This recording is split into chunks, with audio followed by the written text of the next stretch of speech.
ఇప్పటి వరకు big boss 8లో ఎవరు పార్టిసిపేట్ చేస్తారని ఎదురుచూసాం.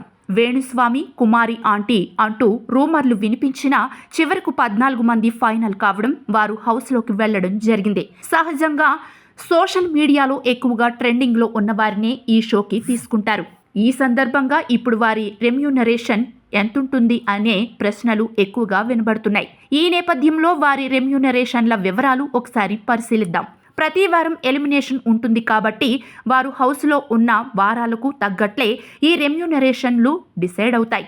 గత సీజన్లో పాల్గొన్న కంటెస్టెంట్స్ అందించిన వివరాల మేరకు ఈ సీజన్ రెమ్యూనరేషన్లు సుమారుగా ఇలా ఉండొచ్చు అనే అంచనాలతో వీరిలో అందరికంటే ఎక్కువగా విష్ణుప్రియ వారానికి 4 లక్షలు తీసుకునే అవకాశం ఉండగా, ఆదిత్య ఓం వారానికి 3 లక్షలు, శేఖర్ భాష వారానికి 2.50 లక్షలు, నిఖిల్ వారానికి 2.25 లక్షలు, నైనిక 2.20 లక్షలు, యష్మి గౌడ 2 లక్షలు, అభయ్ నవీన్ 2 లక్షలు, ప్రేరణ 2 లక్షలు, కిర్రాక్ సీత 2 లక్షలు, నబీల్ అఫ్రిది 2 లక్షలు, సోనియా 1,50,000, బెజవాడ బేబక్క 1.5 లక్షలు, పృథ్వీరాజ్ 1.3 లక్షలు, నాగమణికంఠ 1.2 లక్షలు తీసుకునే అవకాశాలు ఉన్నాయి.